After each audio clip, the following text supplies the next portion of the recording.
আমি যেটা দেখলাম যে ফার্স্টেই হচ্ছে কি টিএসসিতে ঢুকতেই দেখলাম ব্যানারে লাগানো আছে বাংলাদেশ ইসলামী ছাত্র শিবির।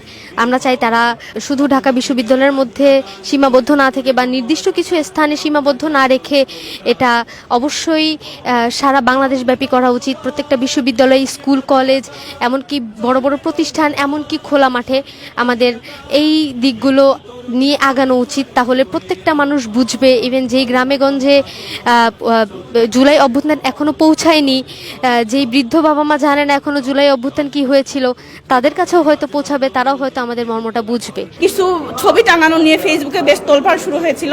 এরপর আবার হচ্ছে ছাত্র দলের যে নেত্রী বা হচ্ছে বাংলাদেশ বিএনপির যে নেত্রী, উনার কিছু ছবি প্লাস হচ্ছে কিছু কোর্স সেখানে দেওয়া হয়েছে। তো ওইটা দেখেই আসলে আমার একটু ইন্টারেস্ট হইলো, যাচ্ছে দেখি এত বড় একটা সমালোচনা, এত বড় একটা ধাক্কা তারা আসলে কিভাবে সামলেছে। তবে আমি একজন সাধারণ শিক্ষার্থী হিসেবে এখানে বলবো যে ওরা যেভাবে জবাব দিয়েছে এই সমালোচনাটার, সেটা আসলে মেধার পরিচয় ছিল। আসলে হয়তো শিবির, ডিপকোর কোনো রকম ভায়োলেন্স চায় না এবং তারা একটা শান্তিমূলক সংগঠন। আমার যে সাধারণ শিক্ষার্থী সেটাই মনে হয়। যতটুকু দেখতেছি বুঝতেছি যে অত্যাধিক মেধাবী। তারা মেধাবী না হলে এত সুন্দর করে গুছিয়ে করতে পারতো না। হয়তো পরীক্ষা আমি আমার রোকে হলে থাকি তো ভেবেছিলাম যে এক্সাম তো বের হতে পারবো না, বাট যখন সোশ্যাল মিডিয়া দেখছি যে এত পরিমাণে পজিটিভ রিভিউ আসছে, না আমি বের হয়ে গেলাম।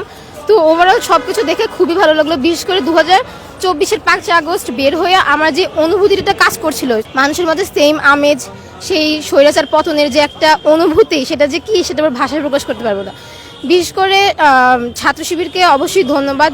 তারা এই 17 বছর শেখ হাসিনা ফ্যাসিজমের যেই স্টিম রোলার চালিয়েছিল, যে নির্যাতন চালিয়েছিল আমাদের জনগণের উপর, সেগুলো একদম প্রথম থেকে শেষ পর্যন্ত সবগুলো সুন্দরভাবে ফুটিয়ে তুলেছে। আর এগুলো খুবই মর্মান্তিক বা হচ্ছে হৃদয়স্পর্শী ছিল। যখন প্রত্যেকটা ডকুমেন্টারি আমি নিচ থেকে দেখছিলাম বা হচ্ছে লেখাগুলো পড়ছিলাম, মনে হচ্ছিল যে সেই যুগে এখন আমরা ডুবে আছি।